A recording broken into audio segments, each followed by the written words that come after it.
நம்ம ஹீரோயினோட கம்பெனில ஒர்க் பண்ணிருப்பாங்க இல்லையா ஆல்ரெடி ஸ்டாஃப்ஸ் அந்த கம்பெனியை தான் யங்ஷங் அவன் கைவசப்படுத்திருப்பான். அங்க ஹீரோயினோட ஃப்ரெண்ட் ஒருத்தி ஒர்க் பண்ணிட்டு இருப்பா. மத்த ஸ்டாஃப்ல அவங்க கிட்ட என்ன கேக்குறாங்கன்னா, ஹீரோயினுக்கு இப்போ உடல்நிலை எப்படி இருக்கு, சீக்கிரமா அவங்க திரும்பி வந்துருவாங்களான்னு கேக்குறாங்க. பட் இவனும் என்ன சொல்றா, அது எனக்கு சரியா தெரியல, கண்டிப்பா திரும்ப வந்துருவான்னு நினைக்கிறேன் அப்படின்னு சொல்றா. அவங்க எல்லாருக்குமே ரொம்ப கஷ்டமா இருக்கு யங்ஷன் கீழே ஒர்க் பண்றது. ஏன்னா ஃபுட்டை நிறுத்திட்டான், நிறைய விஷயத்த அங்க அவன் கொடுக்கவே இல்ல. அங்க இருக்க காஃபி மிஷின் கூட ஒர்க் ஆகவே இல்ல. எல்லாரும் அவன் மேல செம்ம கடுப்புல இருக்காங்க. இப்பதான் அங்க இருக்க ஒருத்தவனுக்கு கால் வருது. அந்த கால்ல என்ன சொல்றாங்க அப்படின்னா, அந்த எபிசோடோட ஸ்டார்டிங்ல ஒரு கார் ஆக்சிடென்ட் ஆயிருக்கும்ல, அந்த கார் ஆக்சிடென்ட்ல இறந்தது அவர்தான் அப்படின்னு சொல்றாங்க. இந்த விஷயத்த நம்ம ஹீரோக்கு ஃபோன் பண்ணி அவருடைய ஃப்ரெண்டு சொல்லிட்டு இருக்காரு. சீனை கட் பண்ணா இந்த போலீஸ்காரங்களாம் இருக்காங்கல்ல, கொலை பண்ணது யாருன்னு நான் கண்டுபிடிச்சிட்டேன் அப்படின்னு சொல்றாங்க. கொலை பண்ண அந்த பர்சன் வெளிநாட்டுக்கு தப்பிச்சு போனதாகவும், அவங்கள போய் கண்டுபிடிக்கிற வரைக்கும் இந்த நியூஸை யாருக்கிட்டயும் சொல்லாதீங்க அப்படின்னு சொல்றாங்க. மெயினா மீடியாவுக்கு தெரிய வேணாம்னு சொல்றாங்க.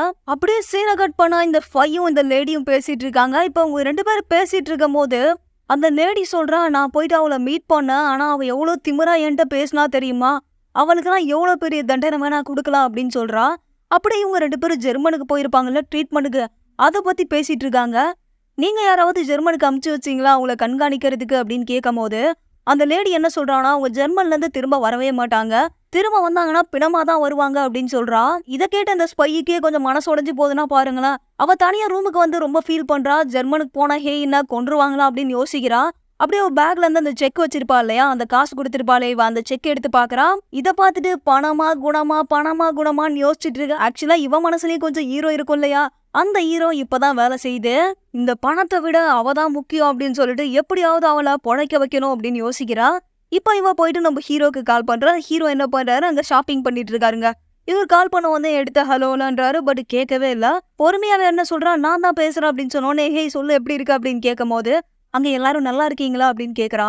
அங்க இருந்து திரும்ப வர வரைக்கும் எல்லாரும் பத்திரமா இருங்க, ஹே என்னையும் பத்திரமா பாத்துக்கோங்க, நான் அப்புறமா கூப்பிடுறேன் அப்படின்னு சொல்லிட்டு போனை வச்சிடறா. ஃபோன் பண்ணி இப்படி சொன்ன உடனே ஹீரோக்கு ஏதோ டவுட் ஆகுது. ஹே என்னையும் பத்திரமா பாத்துக்கோங்க, அப்ப என்னவா இருக்கும் அப்படின்னு சொல்லிட்டு வேகமா ஓடுறாரு. இப்படி ஓடி போய் ஒரு கார் முன்னாடி போய் நிக்கிறாரு. இப்படி நிக்கும் போது தூரத்துல இருந்து வந்த ஒரு லாரி அந்த காரை வேகமா இடிச்சு தள்ளிட்டு போயிருது. அந்த கார் ஒரு செவுத்துல முட்டி அப்படியே தீ பிடிச்சி எரிய ஆரம்பிக்குது. நம்ம ஹீரோ என்ன பண்றாரு, அந்த காரை உடைச்சு ஹே என்ன வெளியில எடுக்க ட்ரை பண்றாரு. அந்த கதவை உடைக்க எவ்வளவோ ட்ரை பண்ணி ஹேயின் ஹேயின் அப்படின்னு கத்திட்டு இருக்காரு. இந்த மாதிரி கார் எரியறத பார்த்துட்டு அங்க ஒரு ஆக்சிடென்ட் ஆனதை பார்த்து தூரத்துல இருந்தவங்க எல்லாம் என்ன பண்றாங்க, ஆம்புலன்ஸ்க்கும் போலீஸ்க்கும் கால் பண்ணி சொல்றாங்க. ஹீரோ அவரோட கையால அந்த விண்டோவை குத்தி ஓபன் பண்ணலாம் அப்படின்னு சொல்லிட்டு ரொம்ப ட்ரை பண்ணி அவருடைய கையாலே குத்தி உடைக்க ட்ரை பண்றாரு. பட் அவர் கை தான் காயமாயி ரத்தம் வருது தவிர அந்த விண்டோ உடையவே இல்ல. ஒரு கட்டத்துக்கு மேல காரு நல்லா தீப்பிடிச்சு எரிய ஆரம்பிச்சிருது. ஹீரோ என்ன பண்றாரு, கையாலே குத்தி உடைச்சிடணும் அப்படின்னு சொல்லிட்டு அந்த விண்டோவை குத்தி உடைச்சு பார்த்தா உள்ள ஹீரோயின் இல்ல. பின்னாடி இருந்து பேக் அப்படின்னு சொல்லி கூப்பிடுறா. அவளை பார்த்த உடனே தான் ஹீரோக்கு உயிரே வந்துன்னு சொல்லலாம். அப்படியே மெதுவா நம்ம ஹீரோயின் கிட்ட நடந்து வராரு. அவ என்ன கேக்குறா, என்ன ஆச்சு, கார் ஆக்சிடென்ட் ஆயிடுச்சா என்ன, நீ என்ன லூசா சொல்லு, கையாலே அந்த கண்ணாடி உடைச்சனா உன் கை என்னத்துக்காகுது அப்படின்னு சொல்லிட்டு அவ கையெடுத்து பாக்குறா. அந்த கைய அவ்வளோ காயமாயி ஃபுல்லா ரத்தமா வடியுது. நீதான் காருக்குள்ள இருந்த நினைச்சினா அதை உடைச்ச அப்படின்னு சொல்லி ஹீரோயினை கட்டி பிடிச்சு அழுகிறாரு. இப்ப கீழே உட்காந்து அழுகிறாரு. அந்த அளவுக்கு ஹீரோவெல்லாம் ஒண்ணுமே முடியல. இப்ப ஹீரோயின் கீழே உட்காந்து ஒன்னும் இல்ல சரியா, நான் உன் கூட தான் இருக்கேன், எனக்கு ஒன்னும் ஆகல அப்படின்னு சொல்லி அவரை கட்டி பிடிச்சிக்கிறா. இப்ப அப்படியே எமர்ஜென்சி வார்டுக்கு போயிட்டு ஹீரோட கைக்கு கட்டு போடுறாங்க. என்னதான் இருந்தாலும் உன் கையாலே குத்தி உடைச்சிருக்க கூடாது, நீ ரொம்ப பைத்தியக்காரத்தனமா பண்ணிட்டு இருந்த தெரியுமா அப்படின்னு சொல்லும் போது நம்ம ஹீரோ என்ன சொல்றாரு, இதுக்கு முன்னாடி என் கண்ணு முன்னாடி இப்படி ஒரு ஆக்சிடென்ட்டை பார்த்ததே இல்ல. சரி நீ எப்ப கார்ல இருந்து வெளியில வந்தான்னு கேட்கும் போது நான் காருக்குள்ளதான் உட்கார்ந்துட்டு இருந்தேன். நம்ம போன டைம் ஜெர்மன் வந்தப்ப ஒரு கீ செயின் வாங்கினோம் இல்லையா, அந்த தள்ளுவண்டி அந்த பக்கம் தள்ளிட்டு போயிட்டு இருந்தாங்க, அதை பார்த்துட்டு தான் வாங்குறதுக்காக போனேன், அந்த கேப்ல தான் ஆக்சிடென்ட் ஆயிடுச்சு அப்படின்னு சொல்றா. என்னதான் இருந்தாலும் இது கண்டிப்பா ஒரு லக்கி கீ செயின் தான் அப்படின்னு சொல்றா. இதனாலதான் நீயும் நானும் பொழைச்சிருக்கோம் அப்படின்னு சொல்றா. சரி நான் இறந்து போயிட்டேனா நீ இப்படிதான் அழுவியா அப்படின்னு கேட்கும் போது நிச்சயமா என்னால தாங்கவே முடியாது, இதை விட நான் ரொம்ப அழுவேன் அப்படின்னு சொல்றாரு. இப்ப ஹீரோயின் என்ன சொல்றா, என்னதான் இருந்தாலும் நீங்க செம அழகா இருக்கீங்க, அழும்போது கூட அழகா இருக்கீங்க, குடிச்சிட்டு குடி போதையில இருந்தீங்கன்னா அப்ப கூட உங்களை பொண்ணுங்க ரசிச்சுக்கிட்டே இருப்பாங்க, எப்பவுமே நீ ஸ்மார்ட்டா இருக்க, இப்படிப்பட்ட ஒரு பையனை நான் விட்டுட்டு போக விரும்பவே இல்ல, நீ என் கல்லறை பக்கத்துல உட்காந்து அழுகிறதுக்கும் எனக்கு விருப்பம் இல்லப்பா அப்படின்னு சொல்றா. நீ சொல்றது புரியலையா, என்ன சொல்ற அப்படின்னு கேட்கும் போது நான் ஆப்ரேஷன் பண்ணிக்க ஒத்துக்கிறேன் அப்படின்னு சொல்றா. உண்மையாவா சொல்ற அப்படின்னு நம்ம ஹீரோ கேக்குறாரு. ஆமா நான் அக்செப்ட் பண்ணிக்கிறேன், நான் ஆப்ரேஷன் பண்ணிக்கிறேன் அப்படின்றா. கடைசி வரைக்கும் நான் உன் கூட வாழ ஆசைப்படுறேன், நீ அழுவன்னு சொன்ன இல்லையா, நான் உன்னை கடைசி வரைக்கும் அழ வைக்க மாட்டேன் அப்படின்னு சொல்லிட்டு அவருடைய கண்ணை துடைச்சி விடுறா. அவரும் என்ன பண்றாரு, நான் உனக்கு ஒரு ப்ராமிஸ் பண்றேன், நீ கண் விழிச்ச உடனே உன் முன்னாடி வந்து நின்னுடுவேன், எல்லாத்தையும் உனக்கு சொல்லி கொடுக்குறேன். ஃபர்ஸ்ட்ல இருந்து நம்ம லவ் பண்றோம். ஃபர்ஸ்ட்ல இருந்து நம்ம ஜாலியா இருக்கோம் சரியா? நீ ஒன்னும் ஒரி பண்ணிக்காத அப்படின்னு சொல்றாரு. சீனை கட் பண்ணா ஹீரோயினோட அக்கா. இவ வயசுல இருக்கவங்கலாம் எல்லாம் குட்டியோட இருக்காங்க. ஆனா இவ மட்டும் நாய்க்குட்டியோட விளையாடிட்டு இருக்கா. இப்ப அவனோட தம்பி என்ன பண்றான்? வா பேசலாம் பேசலாம் அப்படின்னு கூப்பிட்டுட்டே இருக்கான். பட் இவனுக்கு ரொம்ப ஃபீலிங்கா இருக்குங்க. இவங்க வீட்ல இருக்க யாருமே வந்து ஒழுங்கா வாழவே மாட்டாங்க போல. எல்லாம் டிவோர்ஸ் கேஸ் தான் போல. இவனுடைய புருஷன் இருக்கான் இல்லையா? இவன் அப்ராடுக்கு போயிருப்பான். பட் வந்து இவனை தவிர அவன் எல்லார்கிட்டயும் பேசிட்டு ரொம்ப பிஸியாவே இருக்கானா. அத சொல்லி இவ ஃபீல் பண்ணிட்டு இருக்கா. இத கேட்டா அவனோட தம்பி, அதனால என்ன டிவோர்ஸ் வாங்க போறியா நீயும் அவன மாரி அப்படின்னு கேட்கும்போது, டிவோர்ஸ்லாம் இல்ல. ஆனா அவனுக்கு வேற ஒரு தொடர்பு இருக்குன்னு நான் கேள்விப்பட்டேன் அப்படின்னு சொல்றான். இத கேட்டா அவன் தம்பிக்கு செம ஷாக் ஆகுது. என்னதான் ஆச்சு அப்படின்னு கேட்கும்போது, ஒரு நாள் நைட் ரொம்ப லேட் ஆயிடுச்சு. நான் கால் பண்ணா. பட் அவன் எடுக்கல. அமெரிக்கால இருந்து ஒரு பொண்ணு தான் போன் எடுத்தா. நீங்க அவருடைய மனைவியா அப்படின்னு கேட்டப்ப ஆமான்னு சொன்னா. நீங்க எப்படி இருக்கீங்க அப்படின்னு நான் கேட்டேன் அப்படின்னு சொல்றான். இதுக்கு நீ இந்த மாதிரி எதுக்கு அவள்கிட்ட போய் கேட்ட அப்படின்னு கேக்குறான். என்னால வேற என்ன பண்ண முடியும் அப்படின்னு சொல்லிட்டு அழுகிறா. அவளுக்கு ரொம்ப கஷ்டமா இருக்கு. அவனுடைய ஹஸ்பண்ட் வேற ஒரு பொண்ணோட தொடர்புல இருக்கா அப்படின்றதுனால. அவனோட தம்பியும் என்ன சொல்றான், நீ ஒண்ணும் கவலைப்படாத. நம்ம அப்பாவுடைய பில்டிங் இருக்குல்ல, அந்த பில்டிங்ல இருக்க கிரவுண்ட் ஃப்ளோரை நீயே எடுத்துக்கோ. நீ அங்க சந்தோஷமா இரு. உனக்கு எந்த பிரச்சனையும் வராது. நான் உன் கூட இருக்கேன் அப்படின்னு சொல்றான். இப்ப ஹீரோவோட தம்பி அங்க ஒரு கடை வச்சிருப்பாருல, அந்த கடையில நம்ம ஹீரோயினோட தம்பி உட்காந்துருக்காரு. அவங்களோட ஃப்ரெண்ட்ஸ் எல்லாம் போயிட்டு எங்க அவன் அப்படின்னு கேட்கும்போது, அவன் கடைய நான் தான் மெயின்டைன் பண்ணிட்டு இருக்கேன். அவன் வேற வேலை பார்க்க போயிட்டான் அப்படின்னு சொல்றாரு. உன்னால எப்படி மெயின்டைன் பண்ண முடியும்? இதெல்லாம் உனக்கு தெரியுமா அப்படின்னு கேட்கும்போது, ஏன் எனக்கு தெரியாதா? நான் கோயின்ஸ் டிபார்ட்மெண்ட்ல ஒரு மேனேஜரா இருந்தா என்னால இதெல்லாம் ஈஸியா பண்ண முடியும் அப்படின்னு சொல்றாரு. சரி நீங்களாம் உட்காந்து சாப்பிடுங்க அப்படின்னு சொல்லிட்டு அவங்களுக்கு நண்டு வச்சு சமைச்சு கொடுக்குறாரு. அது கொஞ்சம் டிஃப்ரெண்டாவே இருக்கு. அவன் சமைச்சு கொடுத்த அந்த நண்டு ஃபுட்டு எல்லாருக்குமே ரொம்ப பிடிச்சிருக்கு. எல்லாரும் என்ன சொல்றாங்க, வீட்ல போயிட்டு எங்க பசங்கள்லாம் கூட்டு வரோம். அவங்களும் சாப்பிட்டு என்ஜாய் பண்ணுவாங்க அப்படின்னு சொல்றாங்க. கொஞ்ச நேரத்துல பாத்தீங்கன்னா, அங்க நெறைய கும்பல் குவிய ஆரம்பிச்சுடுறாங்க. ஏன்னா, இவன் செஞ்ச ஃபுட்டு அவ்ளோ டேஸ்ட்டா இருக்கு. இப்ப ஹீரோவோட அப்பா அந்த இடத்துக்கு வந்து பார்த்தா, அங்க ஒரே கும்பலா இருக்கு. அதெல்லாம் பார்த்தா, அங்க ரேக்கெல்லாம் பார்க்குறாரு. எல்லாம் காலி ஆயிடுச்சு. இப்ப அவர்கிட்ட வந்து என்ன பண்ணீங்க அப்படின்னு கேட்கும்போது, எல்லாமே சேல்ஸ் ஆயிடுச்சு அப்படின்னு சொல்றாரு. பட் அதோட ரேட் என்னன்னு தெரியுமா? அது ரேட் ரொம்ப அதிகம். அத நீ ரொம்ப கம்மி விலைக்கு வித்துட்டேன்னு சொல்றாரு. ஆனா, அவர் என்ன சொல்றாரு, இது கஸ்டமர வர வைக்கிறதுக்கான ஒரு வழி மட்டும் தான். இதுக்கப்புறம் நம்ம நெறைய சேல்ஸ் பண்ணலாம், நெறைய லாபம் ஈட்டலாம் அப்படின்ற மாரி சொல்றாரு.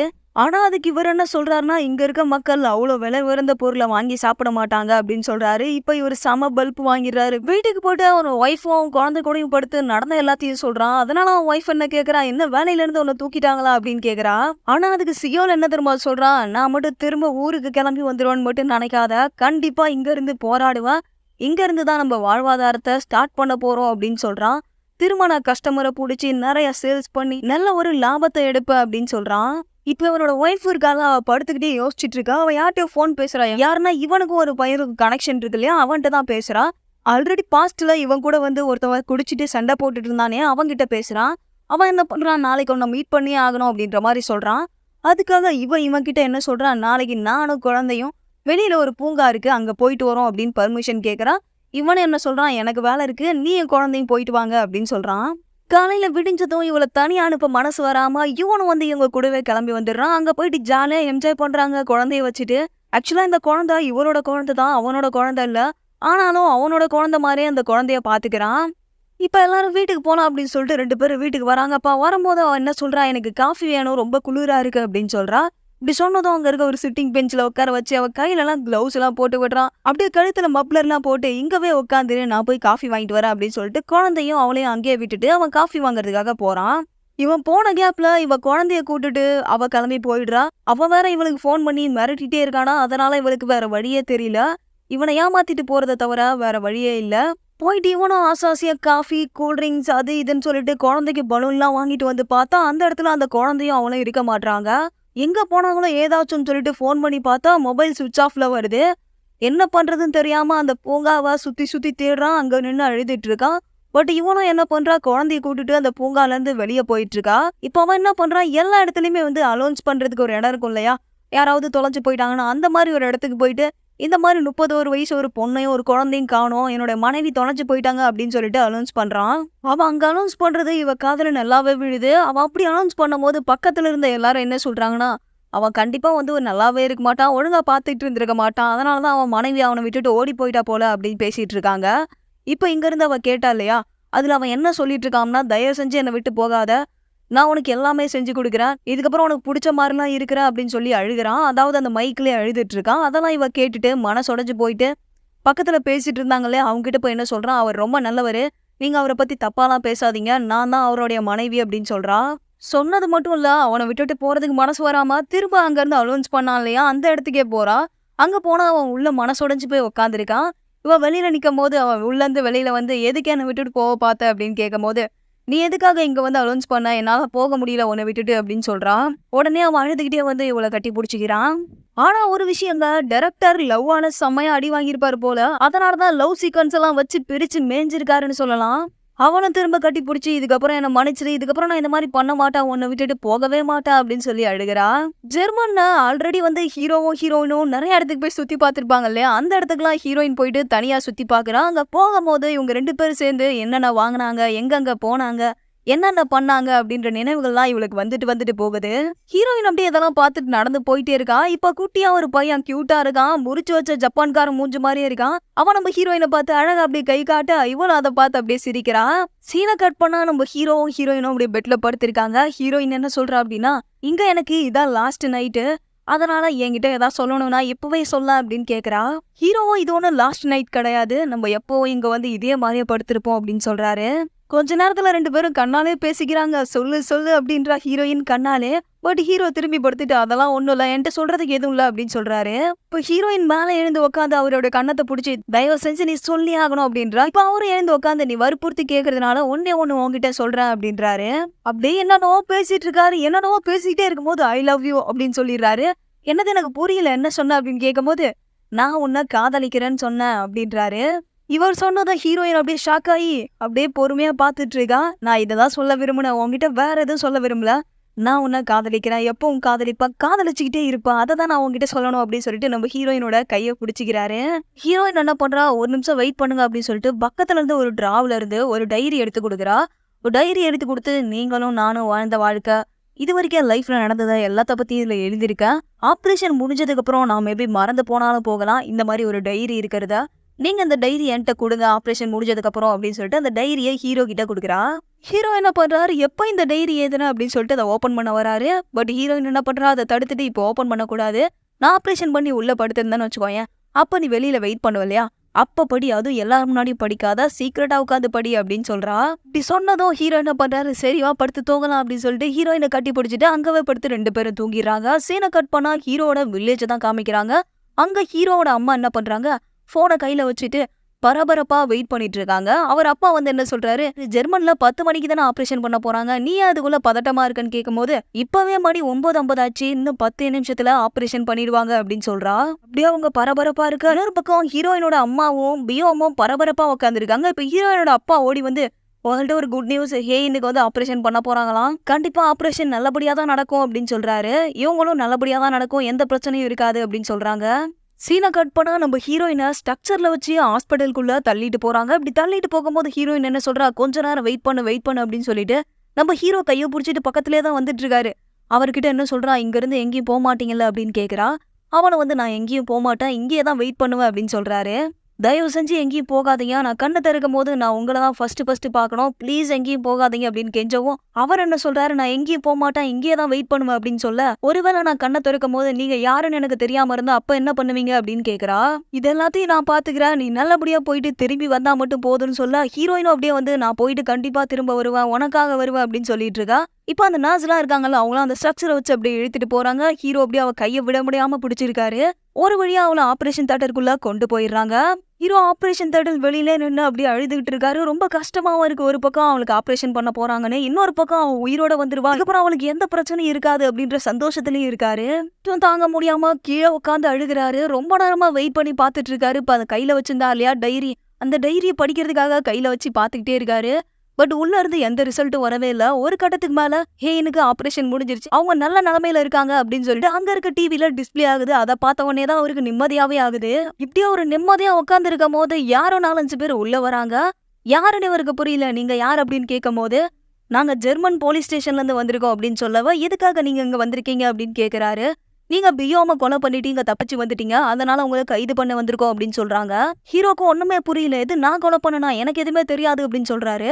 பட் இந்த போலீஸும் என்ன சொல்லுதுன்னா, "நீ எதுவுமே பேசாத, உன்னால எதுவுமே பேச முடியாது, உன் பக்கம் நியாயம் இருக்கு அப்படின்னா நீ ஒரு லாயரை வச்சு லாயர் மூலியமா தான் பேச முடியும்" அப்படின்னு சொல்றாரு. பட் அந்த போலீஸ்காரங்க எதுவுமே கேட்காம என்ன பண்றாங்க, ஹீரோவுக்கு கைது பண்ணி கூட்டு போறாங்க. பட் ஹீரோயினோட ஒய்ஃப்க்கு ஆப்ரேஷன் நடக்குது, எனக்கு 1/2 அன் அவர் கொடுங்க, அவ எழுந்ததும் நான் திரும்ப வந்துடுறேன், நான் கண்டிப்பா வந்துடுறேன், ஒரு 1/2 அன் அவர் கொடுங்க அப்படின்றாரு. ஆனாலும் இந்த போலீஸ் அதெல்லாம் கேட்காம அவருடைய கையை பிடிச்சி இழுத்துட்டு போறாங்க. இப்போ வந்து அந்த இடத்துல யார் என்ட்ரி கொடுக்குறாங்க அப்படின்னு பாத்தீங்கன்னா யங்ஷங் என்ட்ரி கொடுக்குறாங்க. ஐயோ சாமி வேற கூட்டு போங்கடா, கோவத்துல போட்டுற போறேன். அவன் வந்து என்ன சொல்றான், நீ ஒன்னும் கவலைப்படாத தம்பி, பார்த்து போயிட்டு வா, உன்னோட ஒய்ஃபை நான் பத்திரமா பாத்துக்கிறேன் அப்படின்னு சொல்றாரு. ஹீரோவா அவங்கிட்ட போயிட்டு இதெல்லாம் நீ பண்ண பிளான் தானா, நீ தான் இப்படி பண்ண அப்படின்னு கேட்கும்போது, நான் பிளான் பண்ணனா, எனக்கு எதுவுமே தெரியாது, நீ ஒரு கொலை பண்ணிட்டு இங்க வந்துட்ட, அதனால உன்ன போலீஸ் பிடிக்கிறாங்க அப்படின்னு சொல்றான். பட் ஆக்சுவலா இந்த கொலை பண்ணது யங்ஷங் தான். கொலை பண்ணிட்டு நம்ம ஹீரோ மேல பழிய போட்டுறான். இவங்க 2 பேர் பேசிக்கிட்டே இருக்க இந்த சமயம் பார்த்து ஹீரோயினை ஆபரேஷன் தேட்டர்ல இருந்து வெளியில கொண்டு வராங்க. பட் என்ன விடுங்க விடுங்கன்னு சொல்லியும் இந்த போலீஸ்காரன் நம்ம ஹீரோவை விடவே மாட்டான். இந்த யங்ஷங் இருக்காலையா, இவன் நம்ம ஹீரோயின் கிட்ட போய் பேசுறதுக்காக அங்க போயிடுறான். நம்ம ஹீரோவால எதுவுமே பண்ண முடியல, இந்த போலீஸ்காரங்க விட மாட்டாங்க, அவரை புடிச்சே வச்சிருக்காங்க. இப்ப அங்க டாப் நியூஸா என்ன ஓடிட்டு இருக்கு அப்படின்னு பாத்தீங்கன்னா, பியோம கொலை பண்ண பேக் கைது செய்யப்பட்டார் அப்படின்னு சொல்லிட்டு தான் ஓடிட்டு இருக்கு. இதெல்லாம் ஹீரோ வீட்டுல பாத்துட்டு பதட்டமாயிடுறாங்க. ஹீரோயின் வீட்லயும் பாத்துட்டு இப்ப பேக் கைது பண்ணிட்டாருனா ஹீரோயின் கூட யார் இருப்பாங்க அப்படின்னு யோசிக்கிறாங்க. ஹீரோ ஜெர்மன் போறப்ப அவருடைய நம்பர் கொடுத்துட்டு போயிருப்பாரு இல்லையா, அந்த நம்பருக்கு கால் பண்றாங்க. அங்கிருந்து போனை யார் எடுக்கிறதுன்னு பார்த்தா இந்த யங்ஷங் தான் எடுக்கிறான். ஹீரோ கையை கிழிச்சு காயமா இருக்குன்னு கட்டு போட்டிருப்பாரு இல்லையா, அதே மாதிரி இவன் கையில கட்டு போட்டு வச்சிருக்கான். அவங்க அப்பா கிட்ட என்ன சொல்றான் அப்படின்னா, ஹீரோயினா நான் பாத்துக்கிறேன், அதாவது ஹீரோயினை நான் பாத்துக்கிறேன், இதுக்கப்புறம் நீங்க இங்க வரவே தேவையில்ல, நீங்க தான் அவளுடைய அப்பா அம்மா அப்படின்ட்டு நான் அவகிட்ட சொல்லவே மாட்டேன் அப்படின்றாரு. இதை கேட்டு அவங்க அப்பாக்கும் அம்மாக்கும் செம ஷாக் ஆகுது. இதுக்கப்புறம் இந்த நம்பருக்கு கால் பண்ணாதீங்க, ஹீரோயினை விட்டுருங்க, இதுக்கப்புறம் அவன் எனக்கு மட்டும்தான் அப்படின்னு சொல்லிட்டு போனை கட் பண்ணிடுறான். இங்க ஹீரோயின் இன்னும் கண்ணு முழிக்காம மயக்க நிலையில இருக்கா. இந்த இடத்துல யங்ஷங் இருக்கான். இப்ப சீனை கட் பண்ணா ஹீரோக்கும் ஹீரோயினுக்கும் நடந்த அழகான மெமரிஸ் எல்லாம் காமிக்கிறாங்க. ஃபர்ஸ்ட் ஹீரோ வந்து ஹீரோயினுக்கு ரிங்கு கொடுத்து ப்ரொபோஸ் பண்ணிருப்பாருல, அது ஒரு அழகான குகை மாதிரி ஒரு இடத்துக்கு போயிட்டு அங்கேயும் ப்ரொபோஸ் பண்ணிருப்பாரு, அந்த மேட்டர். அது மட்டும் இல்லாம ஃபர்ஸ்ட் இவங்களுடைய ஊர்ல உட்காந்து இவங்க 2 பேரும் அழகா பேசிட்டு இருந்திருப்பாங்க, அந்த அழகான மொமெண்ட். அதுக்கு முன்னாடி ஹீரோயினுக்கும் ஹீரோக்கும் கல்யாணம் ஆகும் இல்லையா, அப்ப நம்ம ஹீரோயின் போயிட்டு ஹீரோ கிட்ட ப்ரொபோஸ் பண்ணிருப்பா. இந்த எல்லா மொமெண்ட்டையும் காமிக்கிறாங்க. இப்ப அப்படியே சீனை கட் பண்ணா நம்ம ஹீரோயின் கண் விழிச்சு கண்ணு முன்னாடி யார் இருக்காங்க அப்படின்னு தேடிட்டு இருக்கா. தூரத்துல யங்ஷங் திரும்பி நின்னுட்டு அவகிட்ட வந்து என்ன சொல்றான் அப்படின்னா, நீ இப்பதான் மயக்க நிலையில இருந்து எழுந்திருக்க, நீ எதுவும் பேச தேவையில்ல, நான் சொல்றத ஃபர்ஸ்ட் கேளு அப்படின்னு சொல்றான். உங்களுக்கு ஒரு பெரிய ஆபரேஷன் பண்ணிருக்காங்க, உங்க மூளையில இருந்து ஒரு கட்டியை எடுத்திருக்காங்க, அதனால வந்து உனக்கு எல்லாமே மறந்து போயிருக்கும். நீ ஆபரேஷன் பண்றதுக்கு முன்னாடி என்னை இங்கவே வெயிட் பண்ண சொல்லியிருந்த, நான் எழுந்ததுக்கு அப்புறம் உனக்கு எல்லாத்தையும் ஞாபகப்படுத்த சொன்னேன், அதனாலதான் நான் இங்கவே வெயிட் பண்ணிட்டு இருந்தேன் அப்படின்னு யங்ஷங் சொல்றான். பட் நம்ம ஹீரோயின் என்ன கேக்குறானா, நீங்க தான் பேக்கா அப்படின்னு கேக்குறா. இத கேட்ட உடனே அவனுக்கு அப்படியே அள்ளு விட்டுடுது, பதட்டமா ஆயிடுறான். சீனை கட் பண்ணா நம்ம ஹீரோவை ஜெயில அடைச்சு வச்சிருக்காங்க. என்ன பண்றதுன்னு தெரியாம அதுக்குள்ள புலம்பிட்டு இருக்காரு, மனசுடைஞ்சு போய் உட்காந்துருக்காரு. இன்னொரு பக்கம் இந்த யங்ஷங் என்ன கேக்குறான், உனக்கு வேற என்னெல்லாம் ஞாபகம் இருக்கு அப்படின்னு கேட்கும் போது, எனக்கு பேக் அப்படின்ற பேரு மட்டும் தான் ஞாபகம் இருக்கு அப்படின்னு சொல்ல, இப்ப இவன் என்ன சொல்றான், நான் பேக்கு கிடையாது, நான் யங்ஷங், நம்ம காலேஜ் டைம்ல இருந்து ஒன்னாதான் இருக்கிறோம், ஒன்னாதான் டேட்டிங் பண்ணிட்டு இருக்கோம், இப்ப கூட நம்ம 2 பேரும் காதலிச்சுட்டு தான் இருக்கோம் அப்படின்னு சொல்றான். சொன்னது மட்டும் இல்ல, அவன் மொபைல்ல இருந்து போட்டோவை எடுத்து காமிக்கிறான். அப்படி காமிச்சிட்டு பேக் உன்னோடைய எக்ஸ் ஹஸ்பண்ட் அப்படின்னு சொல்லவும், எனக்கு கல்யாணம் ஆயிடுச்சா அப்படின்னு கேக்குறாங்க. ஆமா உனக்கு கல்யாணம் ஆயிடுச்சு, ஆனா நான் உன்கிட்ட ஒண்ணு சொல்லி ஆகணும், பேக் ஒன்னா ஃபுல்லா ஏமாத்திட்டு போயிட்டான் அப்படின்னு சொல்றாங்க. இது மட்டும் இல்லாம நீங்க 2 பேரும் டிவோர்ஸ்க்கு அப்ளை பண்ணிட்டீங்க, டிவோர்ஸ் வரப்போது, உன் பின் தொடர்ந்து அவன் வந்தான் அப்படின்னு சொல்லிட்டு அவனை போலீஸ் அரெஸ்ட் பண்ணிட்டாங்க, நீ எதையும் யோசிக்காம பேசாம படுத்து தூங்கு, நான் போய் டாக்டரை கூட்டு வரேன் அப்படின்னு சொல்லிட்டு இந்த யங்ஷங் டாக்டரை கூப்பிட்டு போயிடுறான். ஹீரோயினுக்கு அப்படியே யோசனையாவே இருக்கு. சீனை கட் பண்ணா நம்ம ஹீரோ ஜெயில இருக்காருல, அவரை தான் காமிக்கிறாங்க. அவர் ஒண்ணுமே பண்ண முடியாம உள்ள உட்காந்துருக்காரு. விண்டோல வந்து பாத்தீங்கன்னா பனி பொழிஞ்சிட்டு இருக்கு. நம்ம ஹீரோவும் ஹீரோயினும் ஆல்ரெடி இந்த மாதிரி பனி பொழியும் போது ஹீரோயின் என்ன சொல்லியிருப்பானா, நெக்ஸ்ட் டைம் பனி பொழியும் போது நம்ம ஃபர்ஸ்ட் லவ் சக்சஸ் ஆயிரும் அப்படின்னு சொல்லியிருப்பா. அந்த மொமெண்ட் எல்லாம் யோசிச்சு பார்த்து அழுகிறாரு.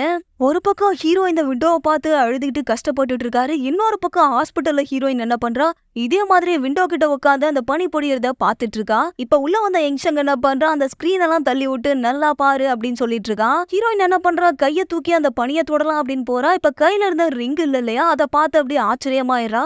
ஏதோ கையில இருந்த மாதிரியும் இல்லாத மாதிரியும் அவளுக்கு ஃபீல் ஆகுது. இப்படி ஃபீல் ஆகும் போது இதயம் துடிப்பு அதிகமாகிற மாதிரி இருக்கு. கை வச்சு பார்த்ததும் அவளுக்கு ஏதோ பெயினா இருக்கிற மாதிரி இருக்கு. இப்ப என்ன சொல்றா, என்னன்னு தெரியல, எனக்கு ரொம்ப கஷ்டமா இருக்கு அப்படின்னு சொல்றா. இன்னொரு பக்கம் ஹீரோ அங்க அழுதுகிட்டு இருக்காரு விண்டோ கிட்ட நின்னு. இவனுக்கும் அதே மாதிரி ஏதோ கஷ்டமான ஃபீலிங்ஸ் எல்லாம் வந்துட்டு போகுது. அப்படியே சீனை கட் பண்ணா ஹீரோவும் ஹீரோயினும் ஆபரேஷனுக்கு முன்னாடி ஒன்னா படுத்து பேசிட்டு இருந்திருப்பாங்க. அப்ப நம்ம ஹீரோயின் என்ன கேக்குறா, நீங்க காலேஜ்ல ஃபர்ஸ்ட் ரேங்க் எடுத்தீங்கல்ல, நீங்க எல்லாத்தையும் எப்படி ஞாபகம் வச்சிட்டீங்க அப்படின்னு கேட்கும் போது, அப்ப அவர் என்ன சொல்றாரு, நான் படிச்ச எல்லாத்தையும் நடந்த விஷயத்தோட ஒப்பிட்டு பாப்பேன், அப்படித்தான் எல்லாத்தையும் ஞாபகம் வச்சுட்டு அப்படின்னு சொல்றாரு. ஏன் இதை கேட்குற அப்படின்னு சொல்லும் போது, அதெல்லாம் ஒன்றும் இல்லை அப்படின்னு சொல்றா. அப்படியே சீனை கட் பண்ணா ஹீரோயின் ஆபரேஷன் தேட்டருக்கு ஆபரேஷன் பண்றதுக்காக கூட்டு போயிருப்பாங்க. அப்ப வந்து மயக்க ஊசி போட்டு டாக்டர்லாம் என்ன சொல்றாங்க, 1ல இருந்து 10 வரைக்கும் எண்ணுங்க அப்படின்னு சொல்றாங்க. பட் நம்ம ஹீரோயின் என்ன சொல்றா அப்படின்னா, பேக் அப்படின்னு சொல்லிட்டு நம்ம ஹீரோட பேரை தான் 1ல இருந்து 10 டைம் வரைக்கும் சொல்லியிருக்கா. அதனால அந்த பேரு அவளுடைய மனசுல ரொம்ப ஆழமாவே பதிஞ்சிருச்சு. இப்ப அததான் யோசிச்சு பாக்குறா. அப்படியே இந்த எபிசோட முடிச்சிடுறாங்க. நெக்ஸ்ட் எபிசோட்ல ஹீரோயினுக்கு நினைவு திரும்புதா இல்ல யங்ஷன் கூடவே போயிடுவாங்களா அப்படின்னு பார்க்கலாம். நீங்க நம்ம சேனலுக்கு புதுசா இருந்தீங்கன்னா மறக்காம சப்ஸ்கிரைப் பண்ணி அந்த பெல் ஐகான் ஆன்ல வச்சுக்கோங்க. அப்பதான் இந்த மாதிரி டிஃப்ரெண்டான லவ் ஸ்டோரிஸ் எல்லாம் நீங்க பார்க்க முடியும். இது மட்டும் இல்லாம கம்மிங் மேல த மிட் நைட் அப்படின்ற ஒரு செம்மையான லவ் சீக்வன்ஸோட இருக்கிற ஒரு கொரியன் டிராமாவை தான் கொண்டு வந்திருக்கோம். அந்த டிராமாவை மிஸ் பண்ணாம பாருங்க. நெக்ஸ்ட் மிட் நைட்டோட சந்திக்கிறேன். பபாய்.